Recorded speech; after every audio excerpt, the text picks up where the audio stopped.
ఉగాది రోజు పచ్చడి ఎందుకు తింటారు? అసలు కారణం చాలా గొప్పది. ఉగాది రోజు అందరూ ఉగాది పచ్చడి తింటారు. కానీ అది ఎందుకు తింటారో తెలుసా? ఉగాది పచ్చడిలో 6 రకాల రుచులు ఉంటాయి. 1. వేప పూలు, బెల్లం, చింతపండు, కారం, ఉప్పు, మామిడి ముక్కలు.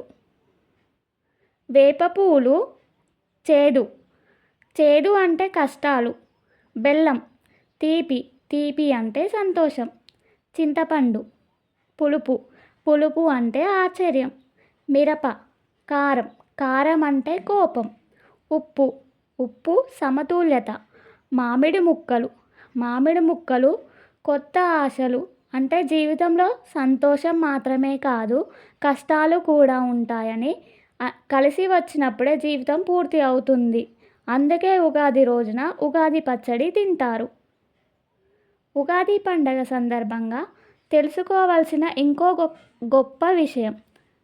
ఉగాది పండగ సందర్భంగా మన ఇంట్లో ఒక ప్రత్యేకమైన పని చేస్తారు.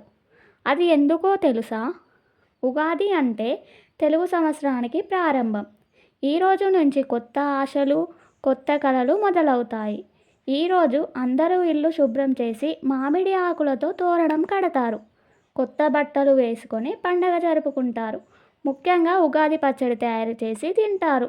అందులో ఉన్న 6 రుచులు మన జీవితంలో వచ్చే సుఖం, దుఃఖం అన్నిటినీ సూచిస్తాయి. అందుకే ఉగాది మనకు చెప్తుంది, జీవితంలో ఏ పరిస్థితి వచ్చినా ధైర్యంగా ఎదుర్కోవాలి అని. ఉగాది రోజు బచ్చాలు ఎందుకు చేస్తారు?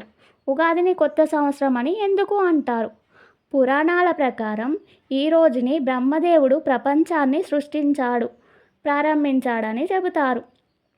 అందుకే ఈ రోజును తెలుగు ప్రజలు కొత్త సంవత్సరంగా జరుపుకుంటారు. ఉగాది రోజు ఇంటి ముందు బచ్చాలు, ముగ్గులు వేయడం కూడా ఒక సాంప్రదాయం. అది ఇంటిని శుభ్రం, ఆనందం రావాలని సూచిస్తుంది. మామిడి ఆకులతో తోరణం కడతారు.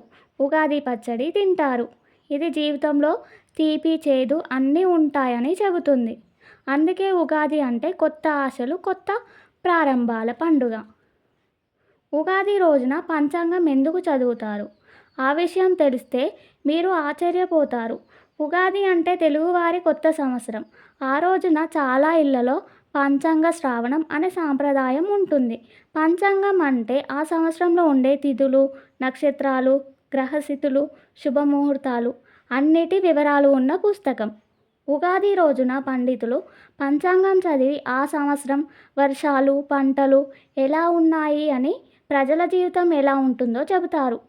పురాణాల ప్రకారం ఈ రోజుని బ్రహ్మ సృష్టిని ప్రారంభించాడని నమ్మకం ఉంది. అందుకే ఈ రోజుని కొత్త సంవత్సరానికి దారి చూపేలా పంచాంగం వింటారు. అందుకే ఉగాది రోజున పంచాంగ శ్రావణం వినడం ఒక మంచి సాంప్రదాయం. మీ ఇంట్లో కూడా ఉగాది రోజు పంచాంగం వింటారా? వింటే కామెంట్ రూపంలో చెప్పండి.